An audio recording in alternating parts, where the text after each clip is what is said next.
Well, thanks everybody for attending. This is my first virtual CEU class. I've delivered a lot of CEU classes in person, which I prefer because we really get to meet everyone and demonstrate some of the products. But I'm excited everybody attended the class today. I think thanks for the introduction, Jeff. Again, my name is Jason San. I'm Director of Sales and Business Development for LK and Associates. And we are a manufacturer's rep firm here in the state of Florida, and we represent multiple brands, high-end consumer electronics that are probably found in a lot of your customers' homes or the projects you're working on. We work very closely with the integration community and companies like Jeff's, like Boca Theater and Automation, to help train them and work with them on project design for the brands we represent. So as Jeff said, I'm a CEDIA outreach instructor. CEDIA is our industry trade organization. They're an international trade organization, and they have an education division, which allows us to educate the various trades we work with on projects, such as everybody that belongs to the AIA community. So we're a registered provider. As we said, we're going to deliver the CEU credits for this course. So we'll be recording who attended for the entire course. We will be emailing you a evaluation form that you need sent back, and along with some additional information from you, and we will make sure we get those registered right away. So today's class is about technology systems and products for outdoor spaces. And when we go through these classes, it's more about the education aspect of the subject matter. But certainly if there's questions, we encourage you guys to ask questions. And at the end, we can talk specific about brands if there's specific brand questions. What I will tell you that what I like to have people get out of this class, aside from the education, is we really want to work with you guys. What happens a lot on our end is our trade gets brought in very late in the design of the project, and we can deliver some really amazing things, which we're going to show today. But the sooner we can partner with everyone in the design build community, the more we can make these dreams of your customers a reality. If we get brought in and framing and structures put together, sometimes we can't do the things we want to do, or it's going to cost the customer more because things have to be changed. So we really encourage working with the team at Boca Theater and Automation as early as you can on your projects, because we can really do some really amazing stuff. Again, you are going to earn the CEU credits for this. So this is just kind of the normal course material. So today technology is everywhere. Many of you have probably worked on projects with your customers where the customers want technology, and you've had to put in some automation or lighting control, but it's gone from inside the house to outside the house, and it's more than just audio video. There's lots of different technology we can do in the homes today and tie it into the client's lifestyle. And today we're going to talk about what some of those options for technology are related to the outdoor space. But more importantly, we're going to talk about what it takes to do a site survey, the considerations of the environment like weather and location and the terrain, how those influence the choices of the products that we use and the design. We're also going to talk about the infrastructure and equipment that are needed to make the project successful. And we're going to give you some real world examples of some pretty cool projects, show you some things that you probably didn't realize we can do as integration partners. So again, after today's class, we will, you're going to learn the list of the options for the outdoor space, not just audio and video. We're going to talk about, how to do a project site evaluation, what we use as a tool when you bring us into a project. And these are things that you can take away with you the next time you're working on a project of looking at the site and some of the options you have. We're going to talk about how the environmental conditions influence the choice of technology. We live in a climate with salt in the air, which is very bad for electronics. So we're in a very harsh environment. We're going to talk about some options and things that influence those decisions. We're going to talk about the infrastructure and equipment needs. Sometimes early in the design process, your clients don't even know what they want for technology, and that's okay. We just need to put the proper infrastructure in place so that we can plan for the future. So we're going to talk about that. And then we're going to talk about some control options in real world applications. So all this technology in your home is amazing, but how you interact with it and control it is even more important. So what can you really do outside? I mean, this is a picture of an amazing space, and there's a lot of technology. A lot of it's hidden within the areas. That's what we like to do. But there's so many things you can do outside. There was a survey done in 2017, and the number 2 request was outdoor connectivity, Wi-Fi. We've gone so reliant on internet and networking products that it's the number 2 requested technology for outside.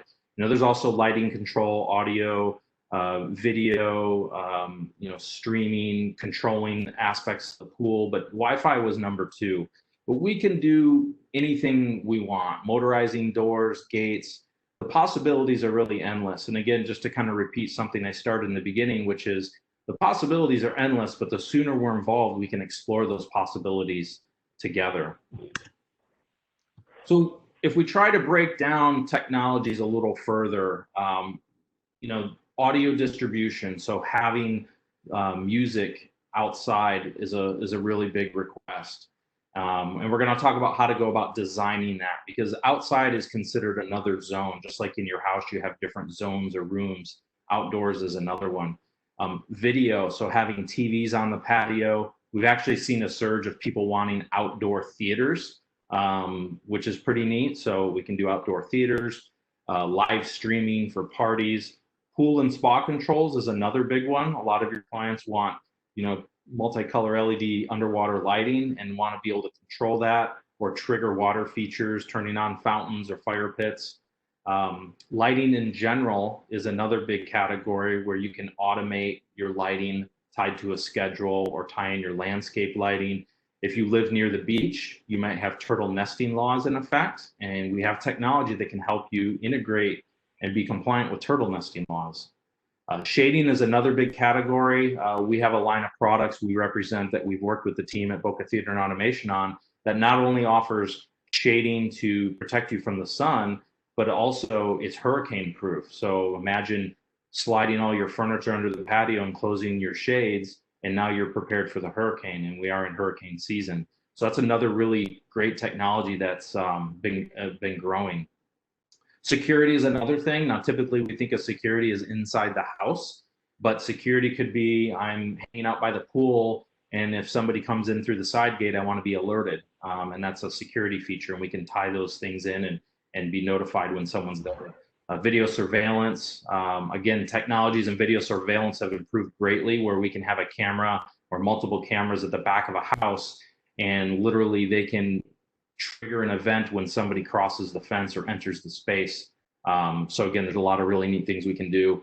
Wireless internet that we spoke about, I think that's self-explanatory. Wi-Fi is great until it doesn't work. And so there really needs to be a lot of thought and design in designing a network. You just don't, want to connect to your wireless that's inside your house, because it does cover the outdoor patio. You should have some dedicated areas there.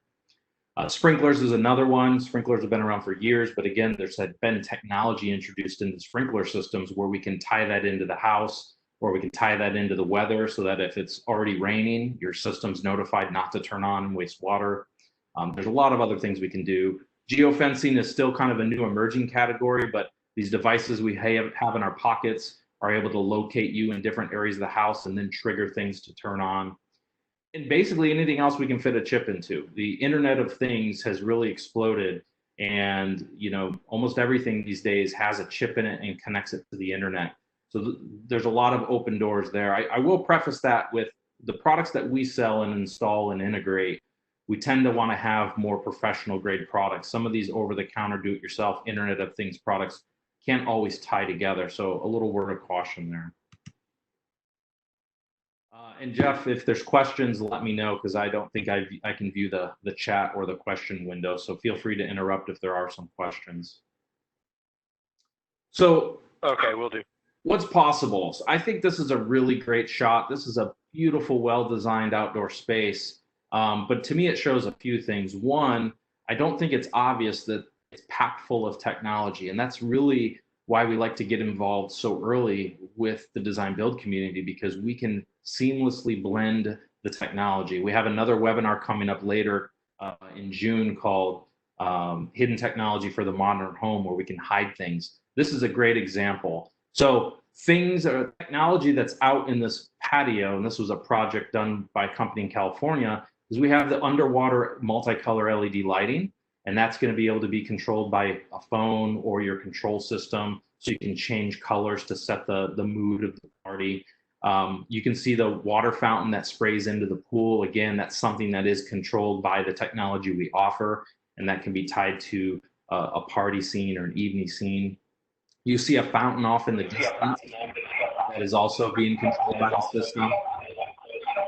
You also see some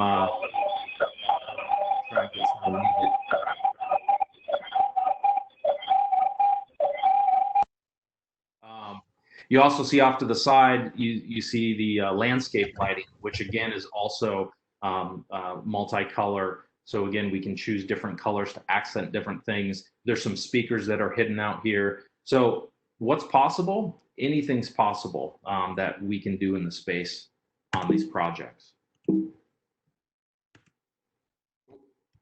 So showing you some other examples before we dive into some of the details. You know, here's another really great project that was done in Southern California. And you know, typically when people think of outdoors, they think of the patio and the pool area, especially down here in Florida.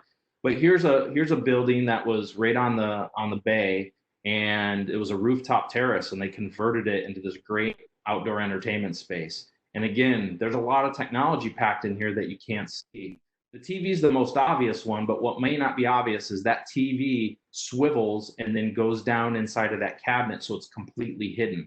So not only is it an outdoor, you know, rated TV to withstand the elements, it actually gets hidden inside of that cabinet. To the right and left of the TV cabinet are some other cabinets, and inside is some speakers that are blended in with the space to match the environment. A lot of times, we struggle selling our solutions because people think technology has to be seen, or it can't integrate into the space. And I think this is a great example of how we've blanketed this rooftop terrace with a lot of different technology up here. Here's another space, and again, it's a different environment, but here's a guest house that is a sports complex. So we have this beautiful tennis court, and again, we have a TV on the wall that's nice and framed to integrate into the design of the space. We have a keypad on the wall that allows us to control different functions, and an iPad on the outdoor coffee table that allows us to control the system. But because it's a guest house, it's actually tied into the main system of the main house. So again, tying the two buildings together is something we can do to make this seamless experience outside at this project. And again, there's a lot of infrastructure requirements that are needed to do this, which we'll talk about later. But I think this is another great example of adding technology outside in a different type of space. This one's probably one of my favorites.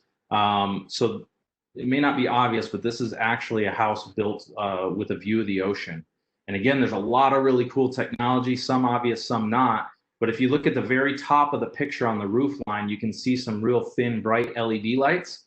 Well, that's because the client was really into surfing, and they want to be able to surf at night. How cool is that? I mean, if you have a house on the ocean, you might as well take advantage of it. So literally, the request from the client was to be able to surf at night, and the technology integrator integrated these high-powered LED lights that are controlled, by their control system. They probably have a scene called, surfing, night surfing, and it triggers all these things to turn on. It triggers the fire feature, the LED lighting that's on some of the benches and concrete work outside, all the different types of lights that are needed to be surfing at night. There's music here, but it's nice and hidden and integrated into the design. So again, we talked about in the beginning is what's possible. There's so many things that are possible with the technology we have outdoors. And I think this is another really great example. So now we've looked at some examples. Let's look at how we determine a site survey and the things that we look at. So this is just kind of an example plan of a house, and we can see that we have a tennis court, we have a pool. Earlier on in the presentation, I talked about thinking about the outdoors as zones. So when we look at technology inside of a house, we think of rooms or zones like the master bedroom, the dining room, the living room, the theater. Well, the outdoors is another zone, but outside you can also have multiple zones within that zone.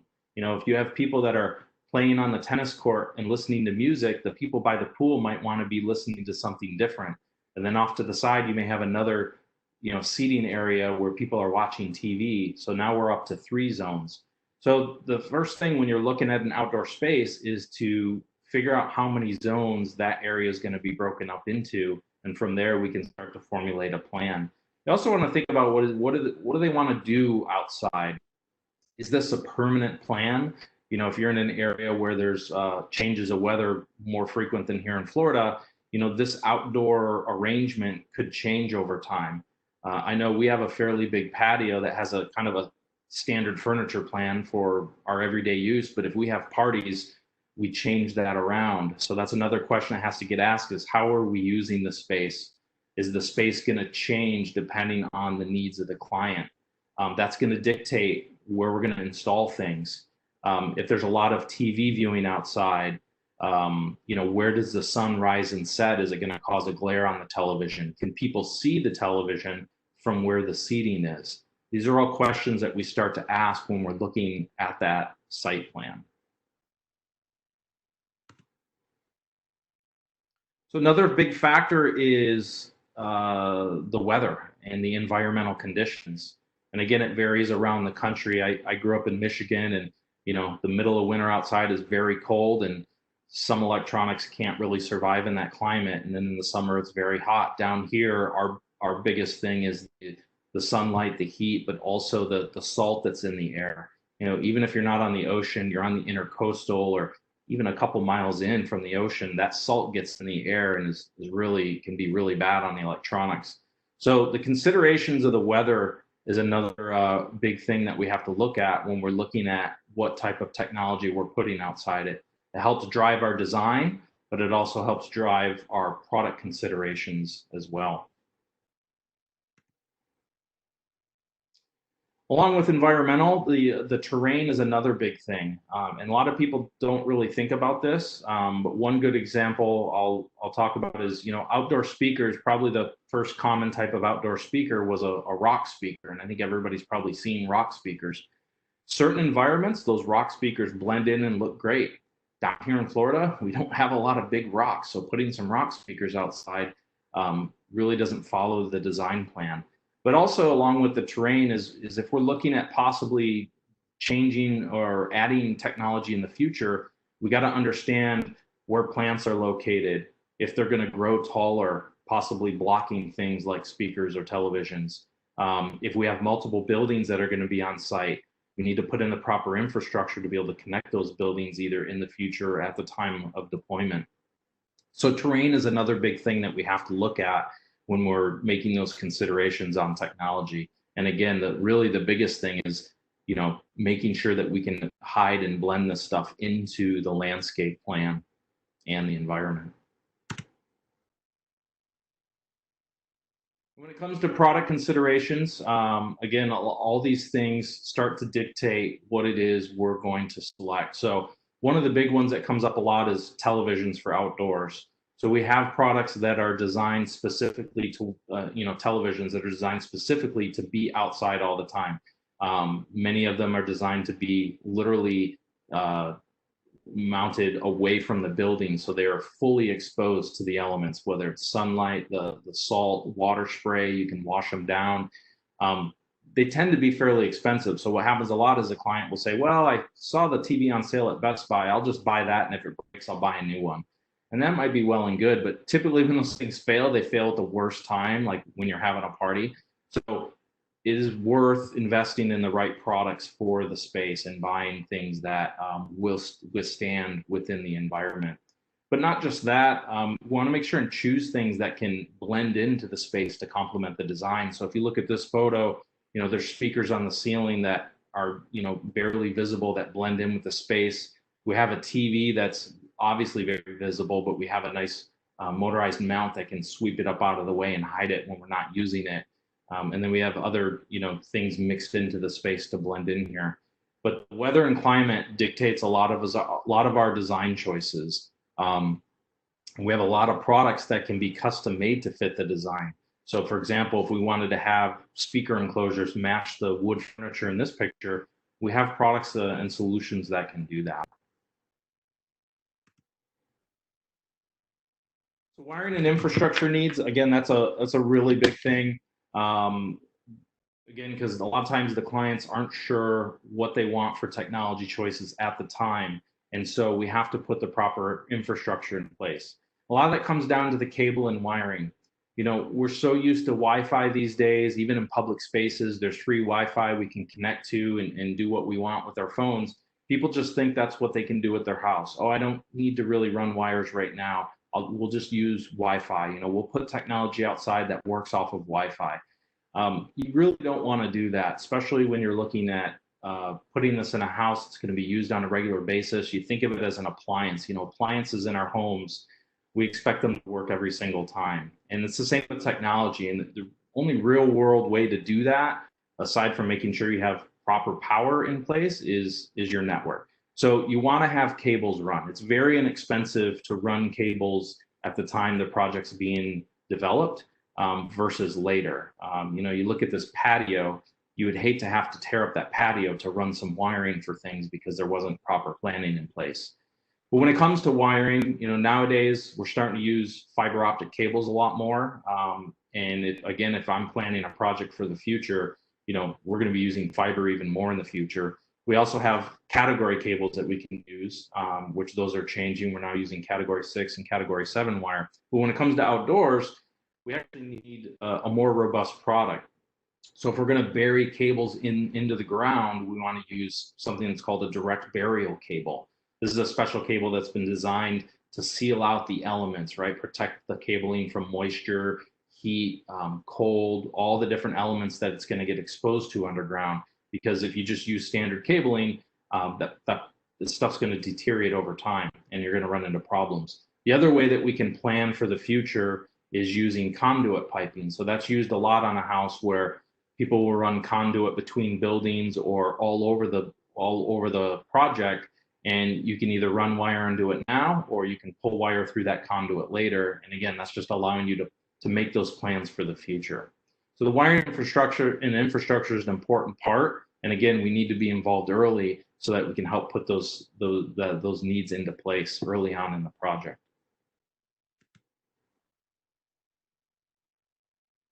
Controlling the system. So again, all this technology is great to do. Like when we looked at the house that's on the ocean and we have lights that turn on at night to surf and a fire feature and some other LED lighting and music and ambiance, you got to have a way to control that. Nowadays, you know, there's an app for everything, but I don't think your clients want to open 6 different apps to turn these things on.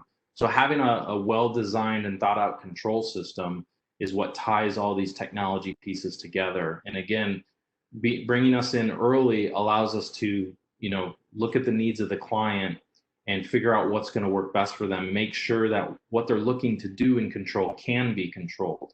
And then again, the team at Boca Theater can help with that. They've deployed a lot of projects with some really great control systems, you know, and it goes beyond just controlling things with your phone. A lot of times we want to control things seamlessly. So you know, there can be motion sensors put inside the house, put outside the house, that as motion's detected, different things happen. Like the example I gave earlier is you're relaxing by the pool and someone comes through your side gate and you can get notified either through your speakers or in some other fashion that somebody's come through the gate. Or use those motion sensors to then trigger things like lighting up, illuminating a pathway to the house, or turning other things on and off. So the control element is a really big piece to tie all these experiences together and give your client this seamless experience. So what we've talked about today is we talked about the different technology options for the outdoor spaces, not just audio and video, but hopefully we gave you guys some ideas on some of the other things that we can do out there. We talked about, you know, project site evaluations, not just thinking about outdoors as just one zone, but breaking it up into other zones and considering all the different things that can push your decisions on where to install technology and how to use it. We've talked about some of the environmental conditions and how those influence our outdoor choices. We talked a little bit about infrastructure and equipment needs, and then talked lastly about some of the control options in real world applications. This really kind of concludes our discussion. This is one of the shorter classes that I teach. Um, and again, we really just want to give you general overview of outdoor technology. But now we can open up the floor with questions on some of the stuff we spoke about or certain brands. And I think Jeff, you had some special guests on the line that you want to introduce, correct? Yes, thank you, Jason. And just a couple of things here. A shout out to Marcio for organizing the Boca Tech Talks, which is a series of seminars that we're hosting for the ASID community. There are a few more scheduled if you're interested. June 3rd is residential lighting controls with Michelle Gus from Crestron. On June 10th, we have hidden technology for modern homes with Vanessa Sand from L&K. And June 17th is residential design with motorized shading solutions with Michelle from Crestron again. And I also have on the phone Scott Zuckerman and John Wolford with Structure. Can you bring up the website real quick there? Your screen is still shared, Jason. Yeah, it's motorized. Yeah, motorized outdoor pergola is starting to become kind of a big thing across the United States, and particularly in our climate. And it does help when you're planning an outdoor area to have shelter. And in fact, Boca Theater picked up a dealership with Structure as well, because we realized, sort of like a home theater inside, is you really need to be tight with the environment and have shelter out there in order to enjoy the outdoor space, whether it be music, TV, hot tub, outdoor kitchen, whatever. You're going to need a roof over your head. But in South Florida, we want to see the sunshine, but then we don't want to get wet when it rains, kind of thing. So Scott and John can answer questions on that. Are you able to share that?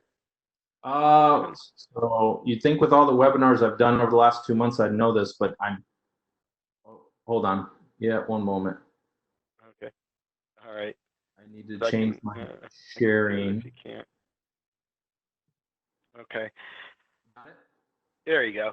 So I figured I'd just kind of throw that out there, because there's a lot of inspiration that comes from that. These structures have motorized louvers that open and shut and are controlled from the control system. They provide a way to have overhead lighting and overhead fans. I've seen other things, misters and things like that. So it may be also commercial and not just residential, but kind of integrated into things that you've heard of. This particular system uses a Somfy motor. So Scott and John, I'd like to just open up the floor to questions for anybody that want to talk about the outdoor space and maybe questions about a project that you might be considering or working on. And so don't forget, you guys are probably muted, so go ahead and hit unmute if you want to say something. Good morning, this is Scott. Hi, Scott. Yeah, John Wolford here. I'm going to let Scott take it because my connection's a little choppy. Okay. We're just fielding any questions, John.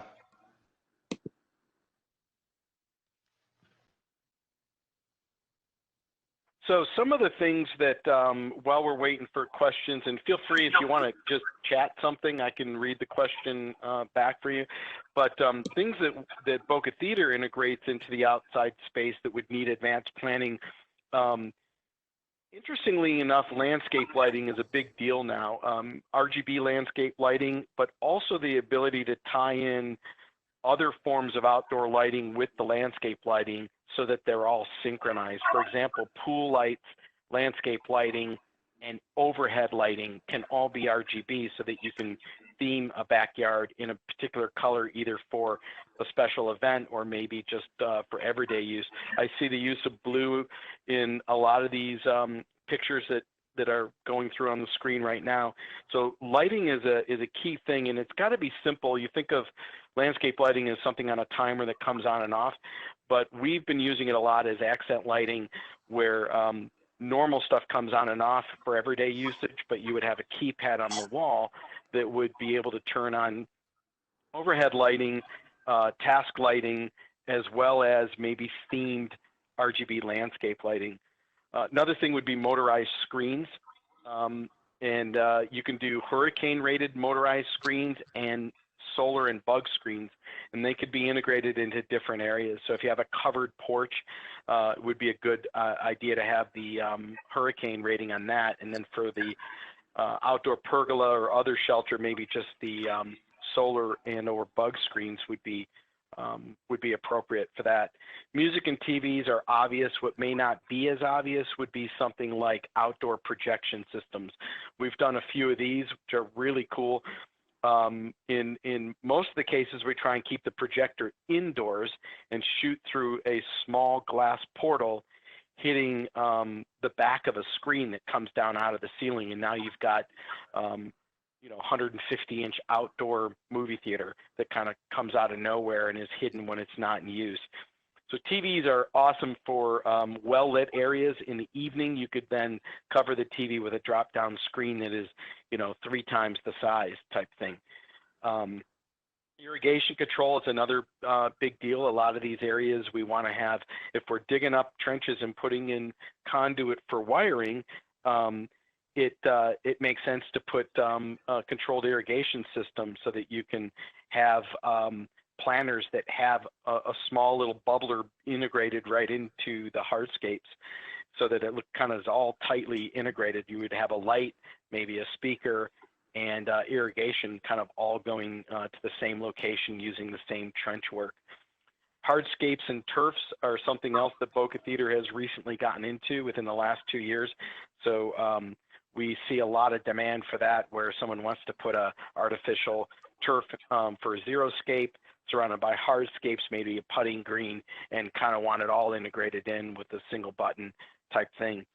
So those are other things that we've gotten into and that we're pretty excited about in our outdoor division, which was right along lines of what Jason was talking about.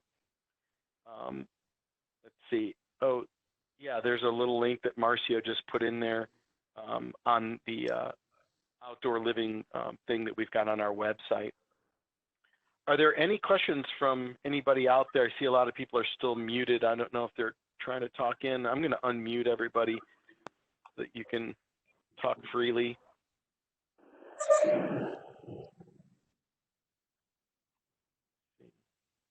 Sylvia. Okay.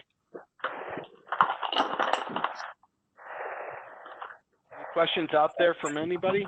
Anybody?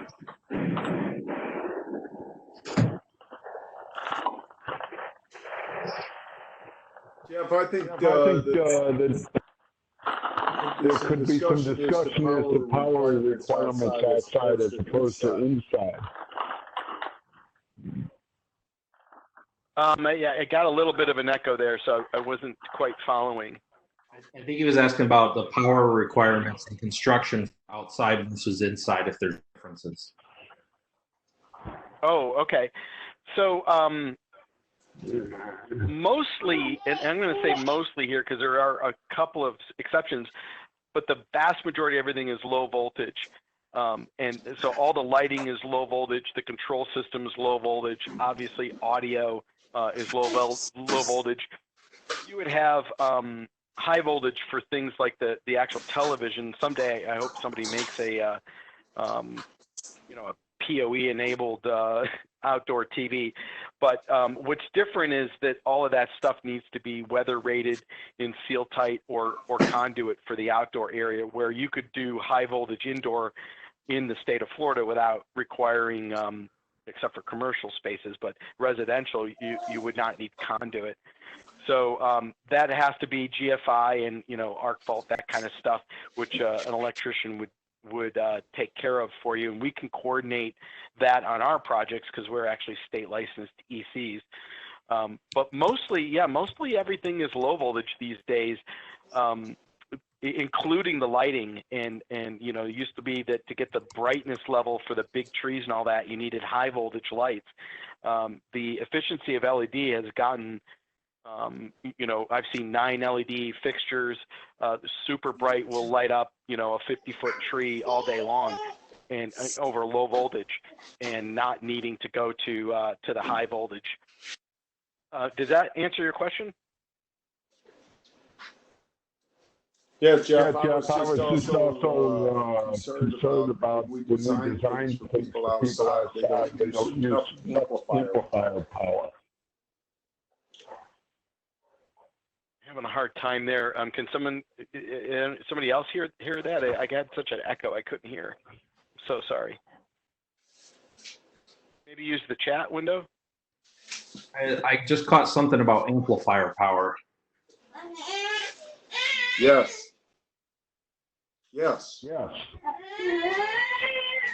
Okay. I'm very interested in these systems, but how affordable are they from a cost per square foot standpoint? Everyone will want one of these contemporary pergolas, but can they afford it? Are there financing options, home improvement deductions being green, et cetera?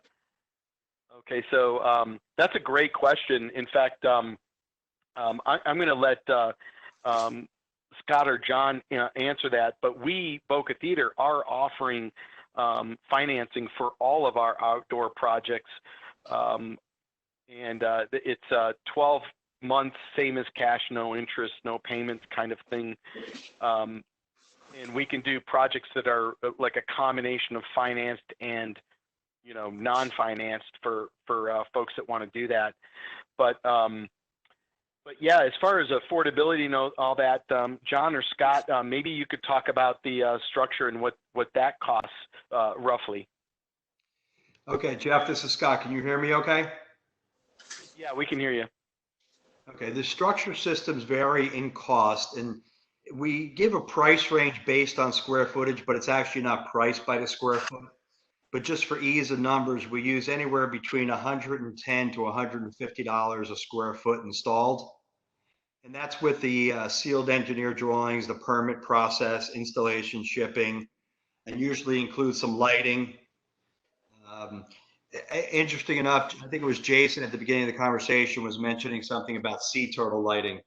And we are actually contracted with several projects we're working on right now, commercial projects and residential as well, where we do need some more information and lighting for sea turtle compliance.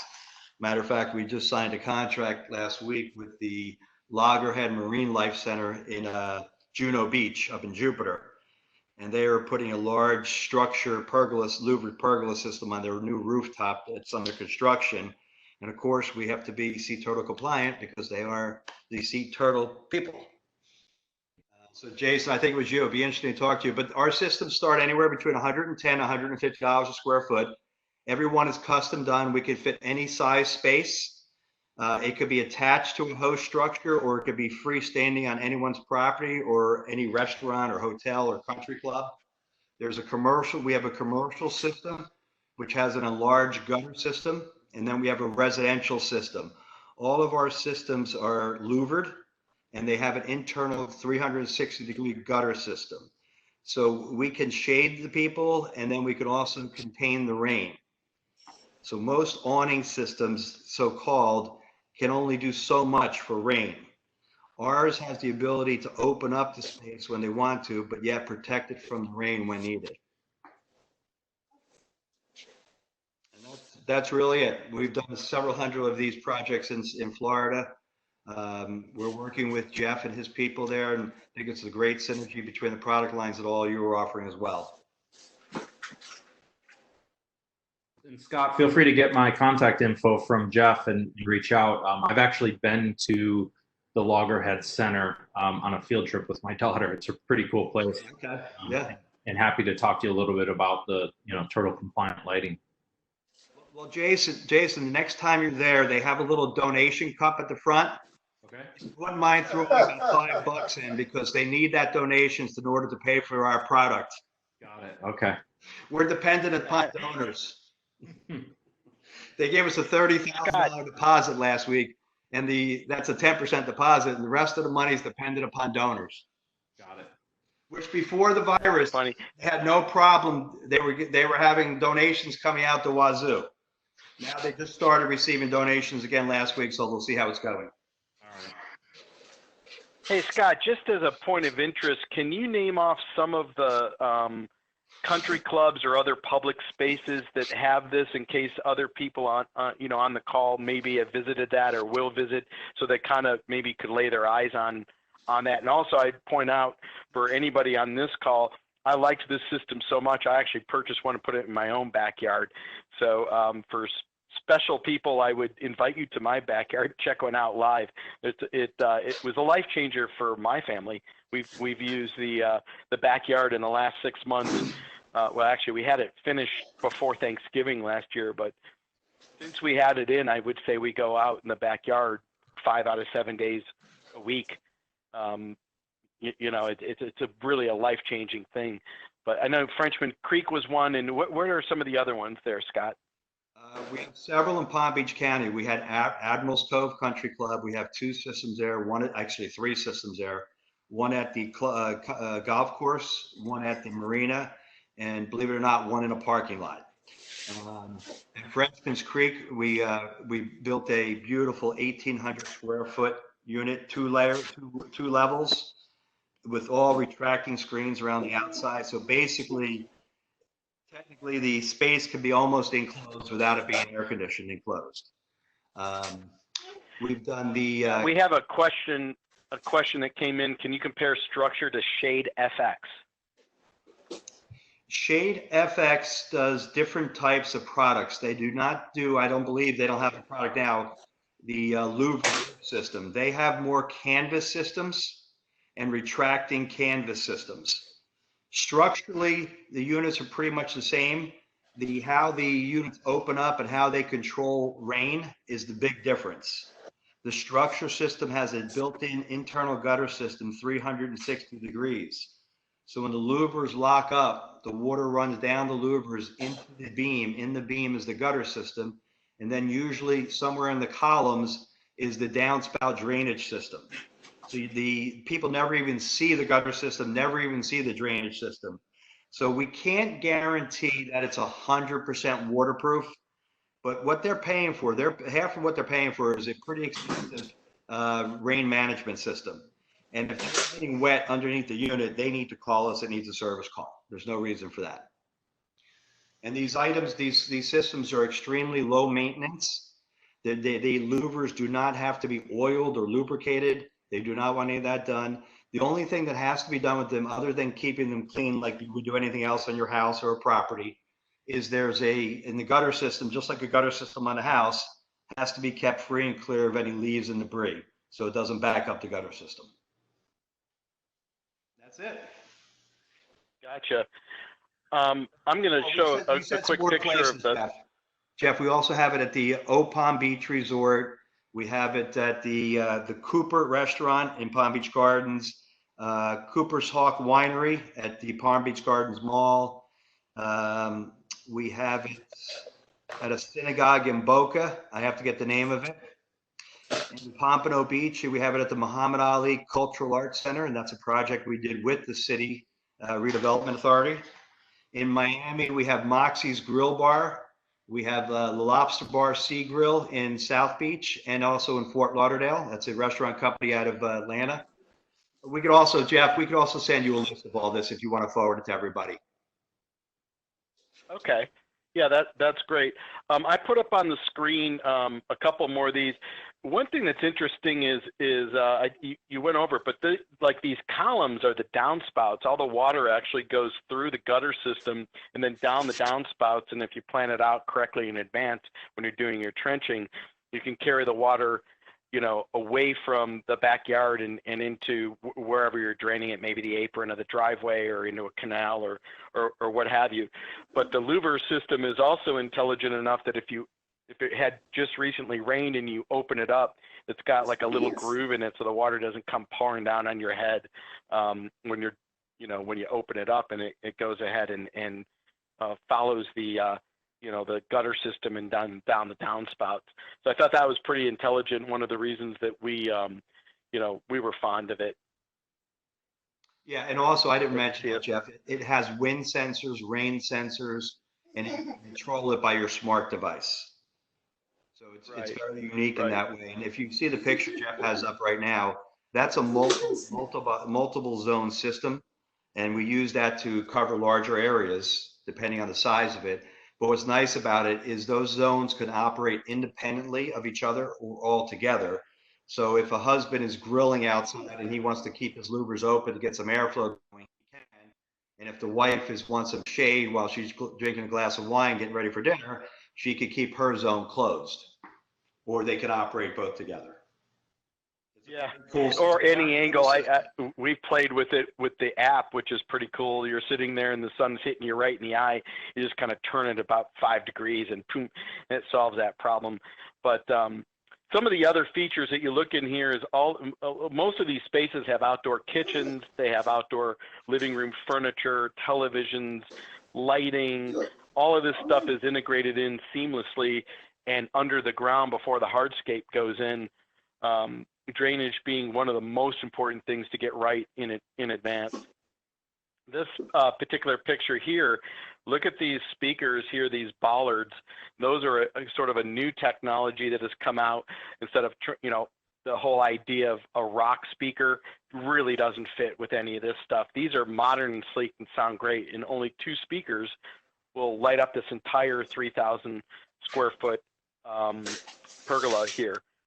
And so those 2 are actually tied into the TV so that you're hearing TV sound through the speakers, or you can Bluetooth cast it to this hot tub that was here. And you see the ceiling fans and the integrated LED lighting in there as well. Jeff, let me just cover lighting real quickly on that. With the structure system, currently the manufacturer is using a company called Aspect Lighting. And those are the small, like 4¼ inch puck lighting that you're looking at there. And it has to be an outdoor wet rated light, so it can get wet from above, obviously. But we have the ability to put any type of electronics that you want and integrate it into cross beams. We have to have special cross beams in there because we can't penetrate the gutter systems around the perimeter. But you could put speakers, lights, security systems. You could hang televisions from this. We can penetrate the columns, the post at certain points. So if you want to hang lighting from it. The manufacturer also offers LED rope lighting that can go on the interior of the gutter system that washes up lighting onto the louvers and changes colors. It's beautiful at nighttime. Their LED lighting system is very, very expensive, and it can be purchased independently. If there's any other creative ideas that you guys have for lighting for these pergola systems, we'd love to hear from them about them. So there's a couple more questions that came up here. One is there a manual override option in case there are power issues? Not directly. I mean, obviously you could have a site generator or something called a rose water system, which I'll tell you a little bit more in a second here, that could provide backup power, but no, in general, if there's no power, the louvers don't move, the lights don't come on, the fans don't work without a secondary system. The second question was, can the lights be powered via solar? And I'd sort of answer that the same way. There's nothing native in structure that does that. One of the things that Boca Theater sells is a system called Rosewater, which is a large 20 kVA battery system that can run, pretty much anything in a normal sized house, or you can scale up. But it could make the entire system so that it works with or without power and with renewables. So you can feed it from solar, you can feed it from a generator, and the batteries are, we actually run our building on one here. Our batteries will run this entire 8,500 square foot building for 12 hours, and our solar panels on the roof will charge, have enough juice that it can charge the batteries while operating off the batteries during the day, so it'll run during the night and then could be on battery powered and solar charging during the day. So we could be completely carbon neutral. You could do that. I mean, it's just a matter of money. A Rosewater system is not cheap. They start at about $80,000. But for big boys that want has a left totally the meeting. isolated system with a renewable? Absolutely. And Boca Theater has done these exact systems on a large scale, not necessarily just for a pergola, mind you. You would probably power more critical loads than just that.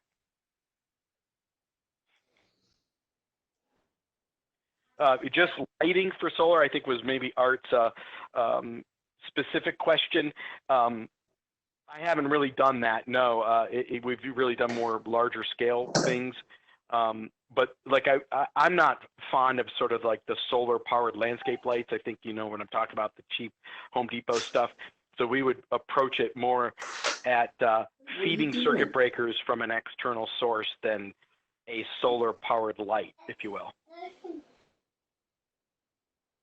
Great questions. Anybody else out there with, we're almost up. We've got 2 more minutes if there's any more questions.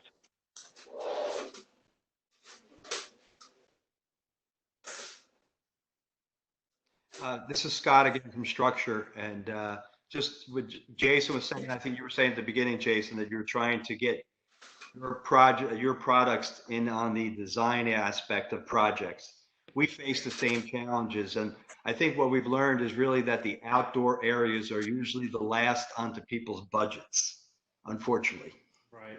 So we're in the same boat you are. So we're trying hard to get in. Okay. We've done a lot of lunch and learns with architects and designers throughout the South Florida I area. was listening to Jeff's web, his outdoor webinar, Boca Theater.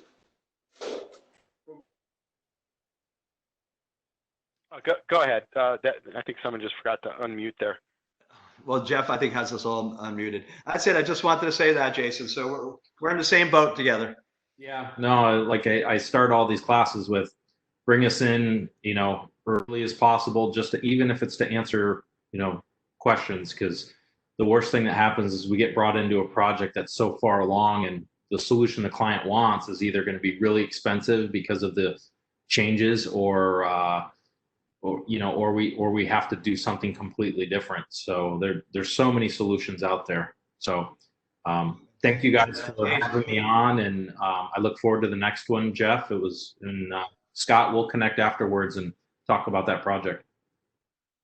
All right, sounds good, guys. Cool. Nice Thank you very much. Take care. Thank you very much for everybody attending and appreciate it. Thanks to Marcio and Jason for putting all this together. And hopefully we'll see you next week in our next seminar.